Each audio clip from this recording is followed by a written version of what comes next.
let's just move on. But you meet Matlala again in March. On the 18th of March, you meet him at Zimbabwe Estate, also in Durban. Indeed. And then you go on to say at paragraph 77, initially believed we were meeting at his residence, but I later learned that Hlangwani Morgan Maumela owned the property. Mr. Maumela is currently the subject of an investigation by the Hawks and the SIU concerning the extraction of 2.3 billion from Tembisa Hospital. Okay. At the time, you say, of the visit to the you were unaware that it was actually belonged to Mr. Maumela. I received numerous queries from a journalist, Jeff Wicks, concerning my relationship with Maumela. I can confirm that I do not have any relationship with Maumela. I meet Matlala because now we're engaged on this presidential thing and me and all that, but talk other things. One thing that took me aback in the meeting of Zimbabwe is when I saw his protection guys. And I began to say that looks like there are faces I know here. What nearly made me fall down is when he told me that some of those guys, 23 of them, has recruited them from Special Task Force of the Army. I said to myself, what is this? He has taken 23 of the Special Task Force of the Army to guard him. They're even recruiting some of our best, highly trained officers. Let's see, I'm giving you the story that scared me. Why I'm scared of this story is because I've spoken to Nhlanhla earlier on and gave me the information that we have lost 56 members of the Special Task Force of Police to the taxi industry. 56. Now, I'm told that to train one member of the Special Task Force is 1.1 million to be all-rounder. One. We have lost 56 to the taxi industry. Maybe there where I threaten you of knowing. But I've got two issues here. That I can't have such a production to the private security. That's the first fear. The second fear is that looks like we're increasing the capabilities of the private security versus the state. Because I don't care how many you send, there will be a serious battle between 56 guys in the taxi industry with the 20 guys you send of the Special Task Force. So it is something that must be,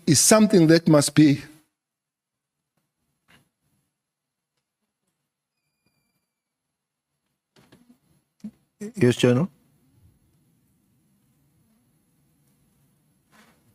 No.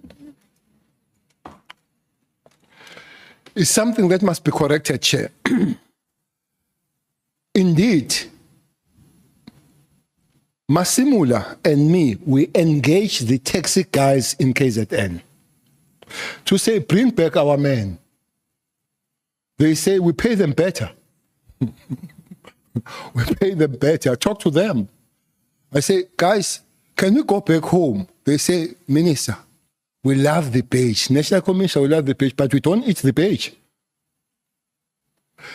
Maybe that's one thing that we'll have to see what we do with our people that have high capabilities so that we keep them in a proper way. Maybe that's one case that as legislators will deal with. So I go back, Commissioner and I will go back and we discuss to say, Commissioner, we have a leeway here of dealing with this 56. We had 3 meetings with them. The last meeting was in HR where we were preparing to bring them back. Not all of them that came back, but a big chunk came back. The leeway was that special task guys both army and police, they have a special allowance. The special allowance is started same level, both of them at 6,000 some years ago. Soldiers have moved to quite a high, I don't know whether to say the figure where they've moved. They've moved there as a special allowance. And the police have stayed there at the bottom. So we agreed with the National Commission that move them up where they are, which is more than 20,000 from 6,000. And then agreed, and they said, Minister, with pleasure, if you're taking care of us, we'll go back home. By the time I left, so they were being processed, quite several of them, they were going back to the police. Well, I heard Minister Mkhunu said he has fixed the matters of the special forces. No, that process started when Cele was there. But it was going to start with special forces, goes with the NIU and the CATs. CATs are not too many, and then goes to the TROT, that few that are still there. Now, with that process, SC, comes information that 23 of the army now are in the payroll of a private guy called Matala. Anyway, I began to see them at the funeral, Honorable Malema. I began to see them at the funeral where we were together. I said, I know these voices, but at that funeral, there were more guns and flowers.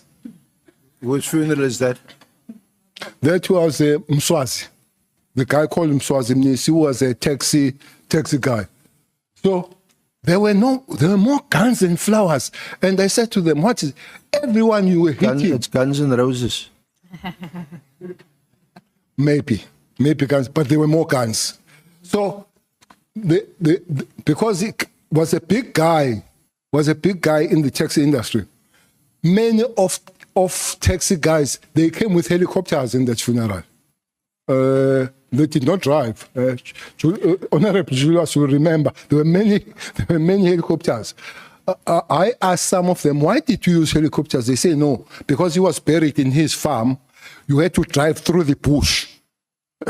So it was not any other thing, was to make sure that they go there. So you could see that this private security is taking the capabilities of the state. So somebody had to do something with it. And Matala is part of him increasing his own private capability. I don't know where that is arrested now. I don't know where those guys are that have left the special task force of the army. Remember, while they train similar, but when chips are really down, those are the guys that you bring in. And they're in the private hand. Yeah, so General, what you describe is most disturbing, isn't it? It's high level crime, sophisticated, even buying off or inducing some of our top police and army, specially trained officers, to actually employ them on their side. And obviously they're involved in what is clearly a criminal enterprise. Do you agree with that? No, I don't have that evidence that they're involved in what is criminal. For what purpose would they want these people to be surrounded by people that heavily they call armed? them their protectors, but it's not only them here, SC, that could be blamed. The state also must take some form of responsibility. You can't train those people. I usually call them human machines and don't take care of them. I blame them for going and all that. I don't know what are they taught to do in the private arm, but the state will have to look at them. You train me highly, you keep me highly. Simple and straightforward. So just to continue, what I think, what emerges from... Honorable Skosana. Thank you, Chair.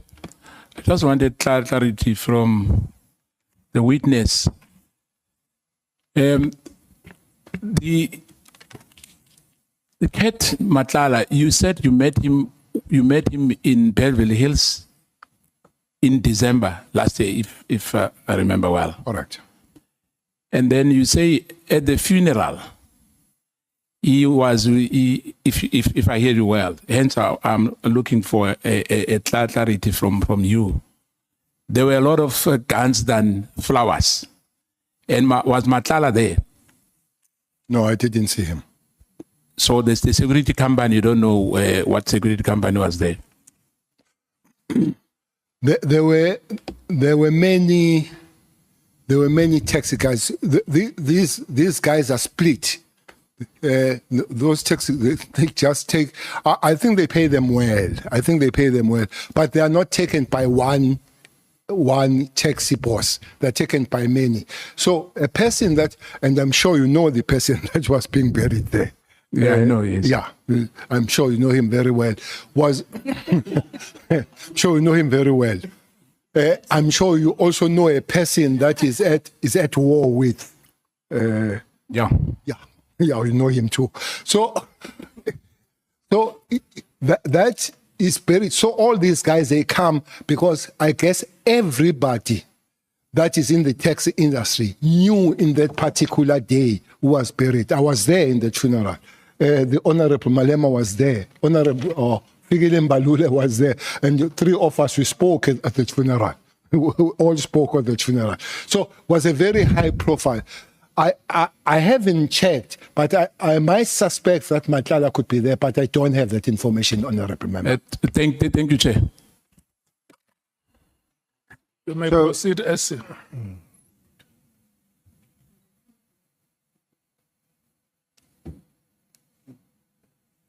Thank you, Honourable Chair. So, Minister, you seem to suggest that it's understandable that some of these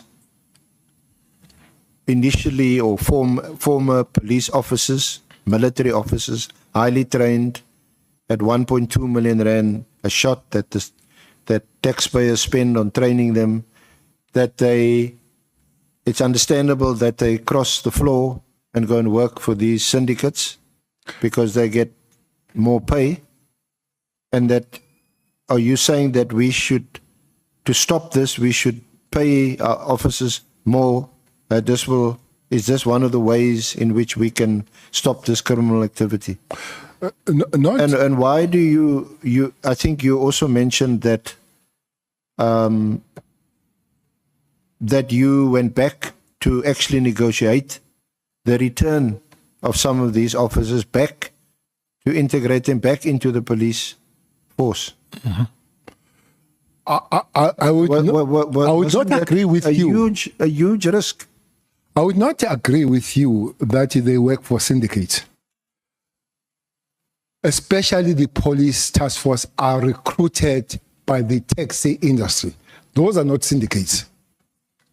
There might be a lot of criminality there, but to call the taxi industry syndicates, having not have that information, would be a problem. There is one thing I know with the taxi industry, is a lot of death and a lot of guns on it. I said I was a provincial MEC for transport. I spend a lot of time dealing with them. So I would sit with you here, SC, have a meeting, and then I say tomorrow we'll come back and finish the meeting, and your chair will be empty. Next day, your chair will be empty because you are gone forever. So that's what happens with that industry. Anybody who understands that industry is a brutal. There is a question they ask there. If you want to buy taxis, do you have a stick to protect the job? That's a gun. So if you are going to be in the taxi industry, you must have a gun too. That's how it goes. So I would not then say taxi industry are syndicates. But I wouldn't say that those recruited by those that are associated with syndicates like Matala are not abused and used for that. But I would not sit here and say taxi industry guys are syndicates. May we take Honorable Malem? Minister, you'll agree that there is a difference between personal protectors and inkabi. Because when a person is employed to look after you as a high profile or a taxi person, that person does exactly that. And there are people who are hired to kill people. And that is the purpose of hiring inkabi for that purpose. Am I correct? You are correct, Honorable Member. But it does happen that the very same protectors are used sometimes as inkabi and come back to their job. But there is a pool of people that are there just calling their price. There is that group of people. So that's why, and there are people that genuinely protect their principals. They call them their principals, even in taxi industry and all that. And I would not call those people syndicates. Thank you.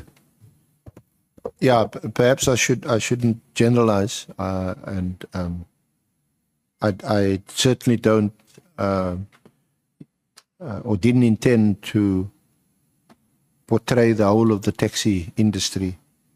They are organized. We know here in Cape Town anyway, where I stay, there's two, Kudeta and Kudesa, and the two organizations. So they are organized. But obviously it would be irresponsible to say they're involved in organized crime. They are ever involved in a fierce battle, but they do also a great public service transporting our people. But it was more in the context of this picture that this narrative that comes from your evidence, that you meet this high-powered guy in December, a guy, just knows about this raid with one of your top, when you were minister, one of your top policemen, General Kumalo, wants you to do a favor, and then you meet him. You've read this article about him, and clearly I think you had agreed that it doesn't paint a nice picture about him, at the very least. Raises suspicions. I would agree. And then you go to a funeral, and then you go to Zimbabwe, and then you didn't know that this is another, well, according to the media anyway, notorious person's house. So Minister, you either you unwittingly, unknowingly are drawn into this web of dark criminality, or you go in there with your eyes open. Which one is it? Let me again try to put some light on it. Funeral has got nothing to do with Ket Matala. So I didn't go to the funeral because of Ket Matala and all that. It was Mr. Mnisi, called Swazi, who died in hospital. So because I have worked with him in dealing with the problem of taxi industry. So as a person I know. So it's got nothing to do with Matala at that particular time. Though I have learned SC and Honorable Madam, that his security has also looked after Mswas of Ket Matala, which puts a clash between Matala and Joe. I'm sure we know Joe. And Joe, it comes from there, and they all come from Mpumalanga. They all come from Mpumalanga. That's why he knows them. He knows them very well. So, and there would be issue, and there would be stories about them. and even the honorable Skosana would know these stories, but we still meet them. But we know the stories. We know the story of Ucho and Sibanyon that everybody talks, but we still meet and we still talk. But I want to go to Zimbabwe because the article says I went to who's the guy Maumela, yeah. He says I went to the house of Maumela. And then Maumela gave me the code. I don't know why would you dramatize having a code of entering Zimbabwe, because in Zimbabwe you enter with code. Now, why should it come as a secret weapon that you had a code? Anybody who goes to Zimbabwe enters through the code of the owner there. And then I go there to talk. And then I'm in this beautiful house, the beach house. It looks like you, since your retirement, you're living it up. Not necessarily. You're in high-end Beverly I saw it Zimbabwe. once. No, Zimbabwe, I've been there several times, not because of... I've gone there to see many people. Minister Nkosazana sometimes stay there. I used to go there. The king has stayed there. I've gone to... So it's nothing wonderful about seeing Cat at Zimbabwe. I have been in Zimbabwe to see people. I've had conferences at Zimbabwe, one of the top hotels and all that. But the story I want to make, the journalist leaves the message to say, I went to see Cat at Zimbabwe, which is not a secret. It's not a secret. It's got nothing to secret. And then he writes something to say the house was Maumela. I didn't know. The house, Cat told me that he had 2 houses in Zimbabwe. So this is one of these houses. So I heard it from the journalist that the house was Maumela. But the journalist accuses me. He writes the message and he says, the journalist says to me, I don't want to talk to you. I still have those messages. I don't want to talk to me. Write down. I have told the journalist before that I don't write. The journalist is trapping me. He wants me to write. I told him that I don't write, but he says this time, I don't want to speak to you. I'll not write. I don't write. I phoned the journalist 10 times. I phoned the journalist 10 times. He's got 10 missed calls, which are dramatic with Matala, but he doesn't write that I phoned him 10 times, not finding him, the journalist. And the journalist goes to point 3, raise 3 points. Point 3 says, he is aware and the facts that I have benefited from who's this guy? Benefited from Maumela. I've stayed in his house. I was in his house. I've been driven around. I don't know Maumela. I go back, after I came back from the 10 calls, I go back to say, why do you say I know Maumela? Said, I didn't know that you don't know, so I retract that. But he has written the story. He has written the story, the journalist. Okay. Maybe Mkhwanazi is correct on that one, and I concur with that. Journalists, they develop some kind of narratives that they want them to be there. That journalist, he knows the journalist, what he has done. And ever since, he has not written the story, has not come back to me. But he didn't write the story. He sent an apology to me. He sent, the journalist sent an apology to me to say he made a mistake to say I know Maumela. He meant that I know Matala. And that journalist knows long time ago that I know Matala. Why would he make that?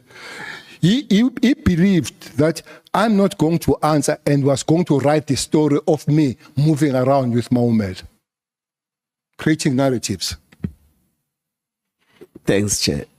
General, you don't write or you can't write. You are just unable to construct a Both. paragraph. Both. Okay.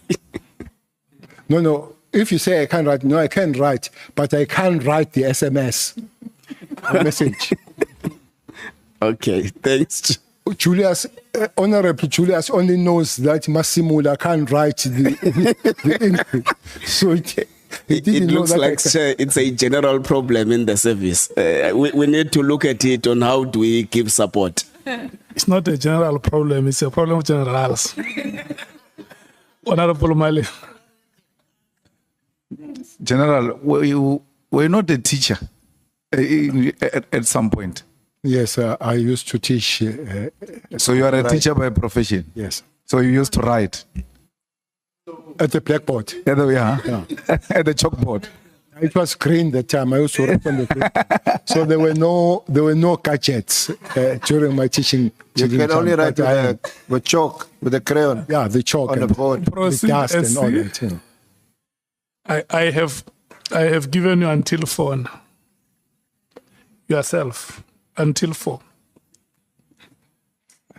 Uninterrupted. Yeah, uninterrupted. General, can we just deal with some of the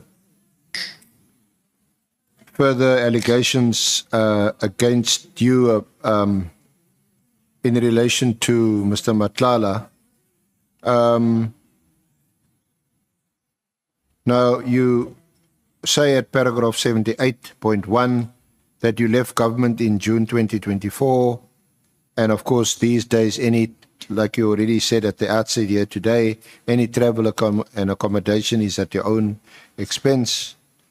But that, so when Mr. Matlala offered you the use of his penthouse when you were in Pretoria, you took up his offer. Yes. But that was when you were now a private citizen.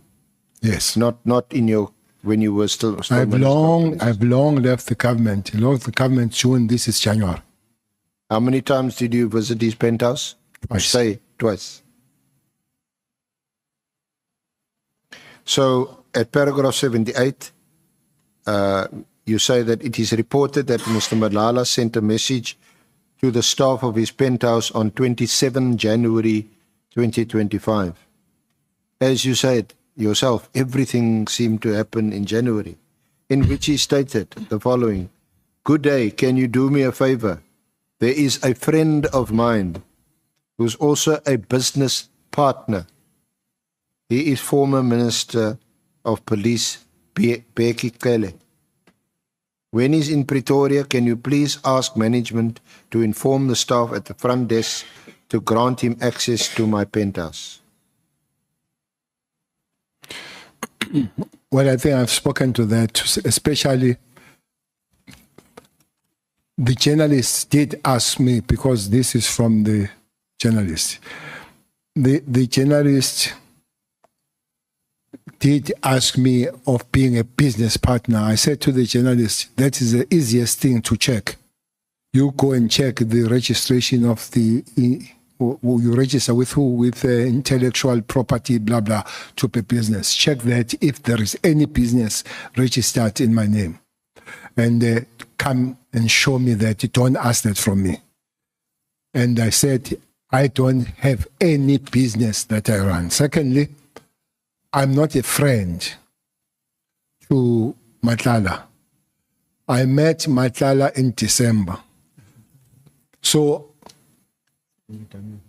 he is my acquaintance, but a friend in December and already a friend in January, that would be taking it too far. We are not a friend. I know him, acquaintance. There are matters that we talk about. I don't know his house. He doesn't know my house. I don't know. I only know him. I guess he only knows me. So friends would know more than that per that person. So I deny. I don't agree that he's my friend. He's my acquaintance. We're going to add the word friend now to the lexicon of the Ad hoc committee. Immediately. Immediately. No way it will Comrade, associate, friend. No way it will beat immediately. So, so General, just on the Medicare 24, contract, I think we covered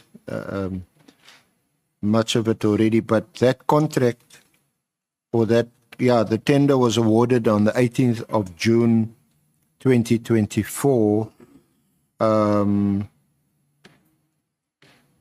that was shortly after your tenure as Minister of Police ended.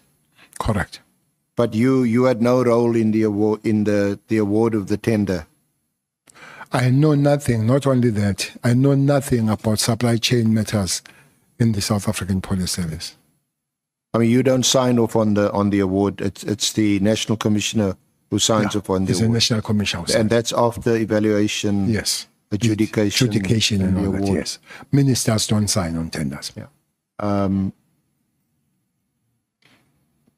Then, just second, lastly, the allegation that you tried to push out Lieutenant General Khumalo in his evidence before the Matlanga Commission, Lieutenant General Mkhwanazi alleged that you had attempted to persuade the Divisional Head of Crime Intelligence, Lieutenant General Khumalo, to resign from SAPS to protect Lieutenant General Khan from investigation and internal disciplinary processes. And these allegations are outlined in an article which is next as BC 11.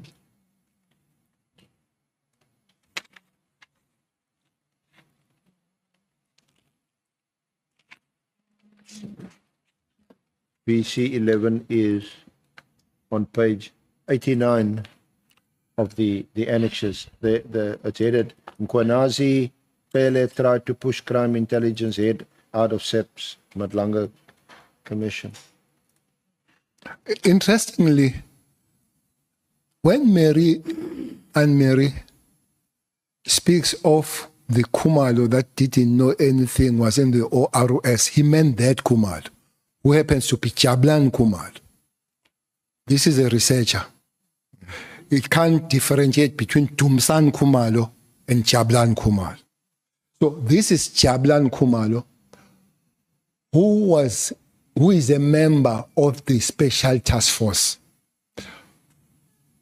As a brigadier, he came to head ORS after Mkhwanazi has been promoted.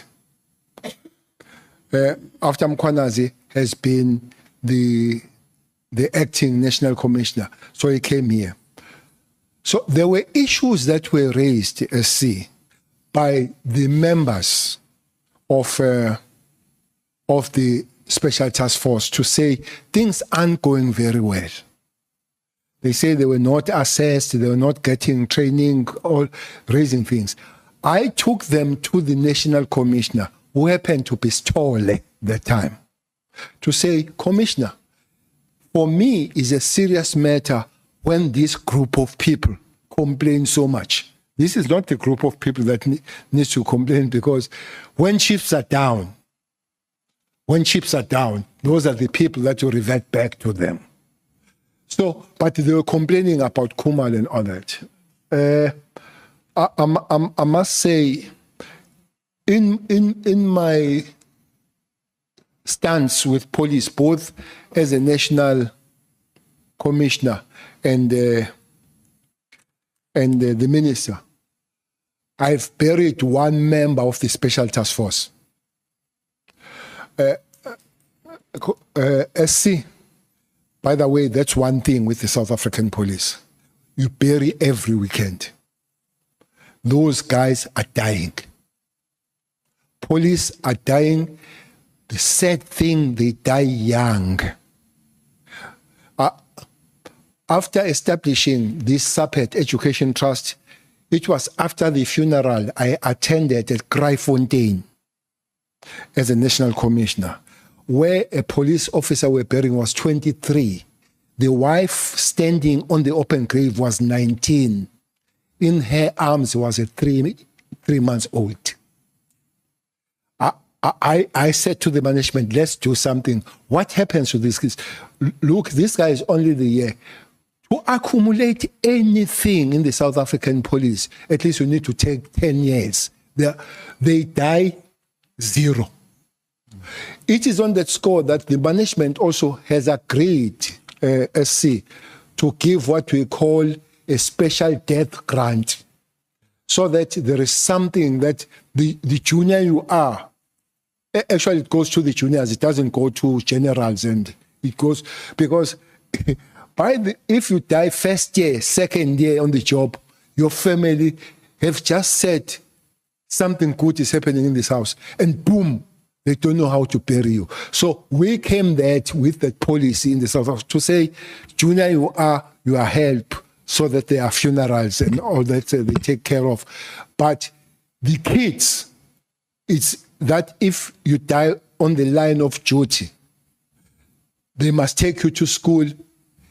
That education trust must take you to school at least until the junior degree. That's what happened. I think there are close to 2,000 kids now that have been taken through. We wanted to make it independent, that not to be run by the police. Hence, its first chairperson of the trustees was Mkhatshwa, Mangaliso Mkhatshwa. We wanted eminent South Africans. Was Mangaliso Mkhatshwa, was Judge Mohoro, was Chaka Chaka. Those were the first person whom Pierre came and fired them. Okay. As she claimed that he started the subset, she didn't. She found it there. Now, I think I don't know much now, but I know Chair, that is a certain prominent business person in Jaka. I don't know if people they know Jaka. He's a business person in South Africa. So, because we want it to be independent, and they run the thing. So it comes from there. It comes from there that we must be able to take care of ours so that they are focused on their work going forward, SC. And I hope that everybody contributes. I saw the Mkwana's social media inviting people to the golf match so that they can fundraise for that, and he has been good on that one. General, you didn't answer this aspect arose. SC, let me take Honorable Malim. No, Minister wanted to tell us about businessmen. Or something, and then you left him in relation to this fund. He's a chair of the subset now.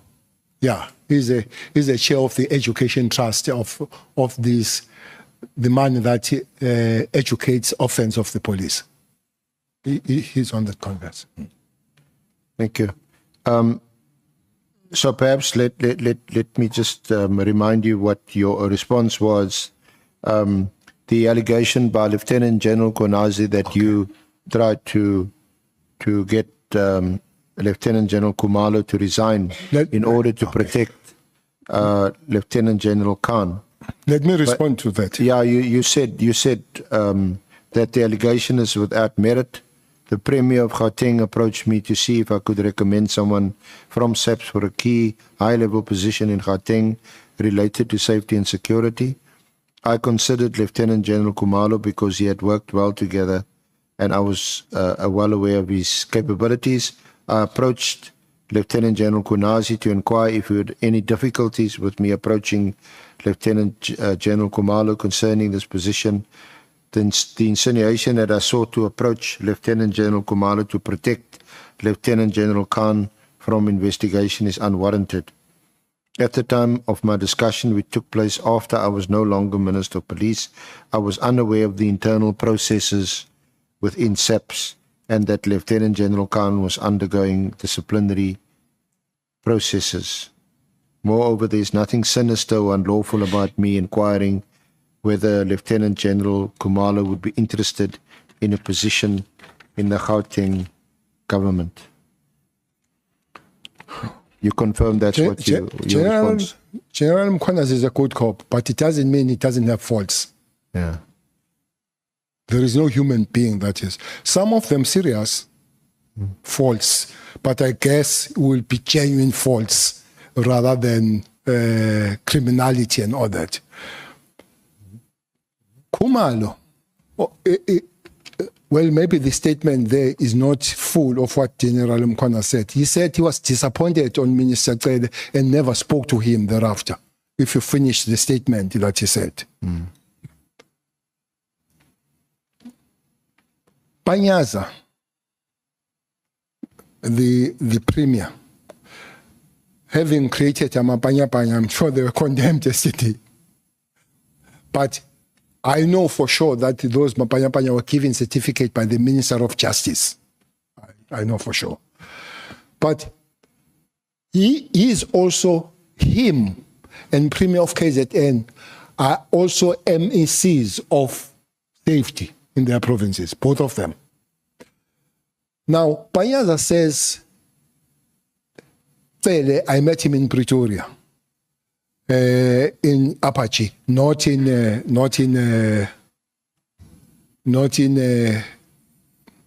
place of pet, no. So he says, I want you to work with me to coordinate all security agencies in Gauteng to fight crime. I agree with that because there are 4 provinces that gives us sleepless night when it comes to crime in South Africa. 3 full KZN, Western Cape, Gauteng, and half Eastern Cape. They give us nightmares. So if anybody says, I'm prepared to put more resources in my province, Gauteng, that will help us a lot to deal with it. So he approaches me, but he says, I say to him, look, Premier, it will be good to work with you, but I'm not an operative. I'm not. Though I was a national commissioner, people saying this national commissioner who is a civil. I'm not a civilian, by the way, I'm a soldier. I'm trained fully, heavily so. So I'm not a civilian. Don't talk to me as a civilian, I'm a soldier. So I know the mentality of the armed forces. And I've been, all my life, by the way, I've been a commissar. And I can give you the prescription and the job of the commissar. I've been a commissar in the camps. All where I've gone, I've been I've never been a commander, but I've been a commissar all my life. So I then said to Premier, I'm not a commander. We'll have to get a person that will command and coordinate all the forces. Who was your commander? When you were commissar, who was your commander? Was JZ. All my life, Julius, I was commanded by Commander JZ. In exile and inside the country, I was. That's my commander, Commander Zuma. So now he says, invite a person that will do the job. I say, I know there is a Khumalo. He's a major general, not a lieutenant general. He's a major general. He was at Tugela district at the time. And I knew that he was at Tugela because I worked with him very closely dealing with the taxi industry together with Mandla Kaba and all those dealing with the taxi. There were low high rate of murder around Lady Smith. So I knew him. We worked with him all the time. So with the respect that I have for Mkhwanazi, I don't phone Khumalo. I phoned Mkhwanazi to speak to Khumalo. And then, good, he said you speak to. Khumalo says he said I'll speak to him, he loves the police, he's not going to leave the police and all that. By the way, it's not a crime. If you come to Western Cape Province, there are so many police officers that have been taken from the South African police and are working for municipality. Recruited. So somebody used the English, I think was one journalist, that I lured Khumalo to Gauteng. Those that understand Zulu, to lure is not to kgega. If I lure you, those that know English, they can explain. But if somebody said, I've lured you, so I'm pulling you out of your way so that I can mess you up. That's the word, lure. I did not. I recruited him. I approached him. He says, I love the badge. I'll stay here. That's fine. And then I went to Lusofi, the premier. So Mkhwanazi did not come back to me. I hear when he makes the presentation that he was very angry with me and disappointed he never spoke to me. As we speak, it was somewhere last year or early this year. But it's not true that Mkhwanazi never spoke to me thereafter. The last time Mkhwanazi sent the message was June this year. So it's not true that he never spoke to me. He sent me the message about the matter that happened in Newcastle of, I think, Rafferty, the farmers that were killed there. So I phoned and we spoke. I asked what happened to that case. He sent me the message to say those people are arrested. So it's not true that he never spoke to me. We did speak. Can we just round off, General? So I'm rounding off by saying, Khumalo has been interviewed.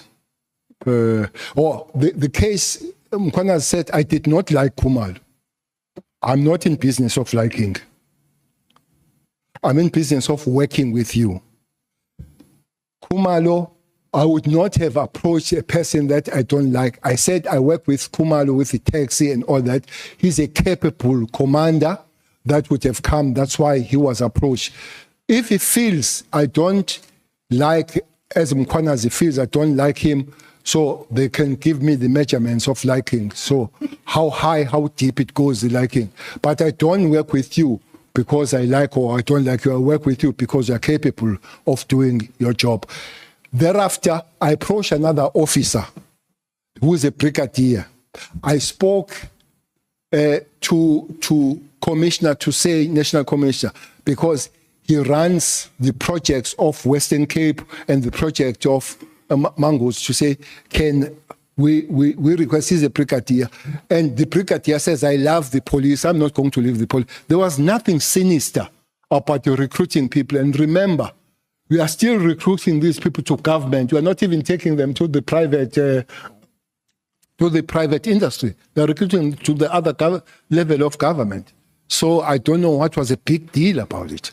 So just lastly, General, Lieutenant General Kwanazi also alleged that you directly linked to suspicious money transfer from Matlala into a third-party bank.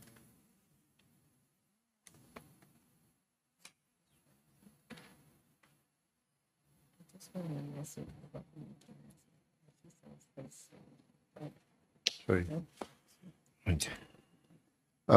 Is it related to this?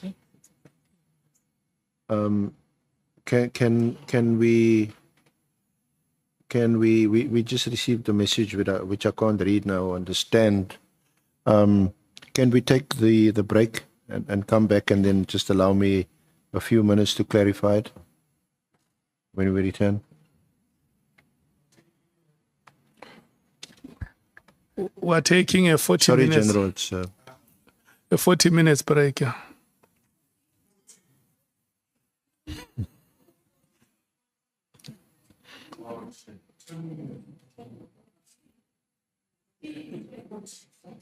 Yeah. Is there too much for you?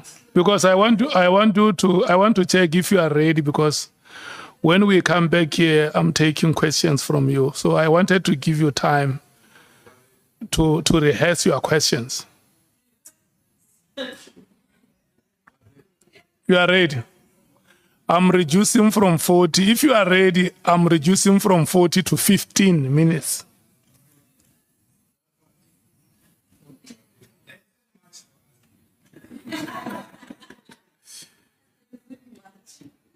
I'm giving you a break immediately. 15 minutes. Can we break immediately?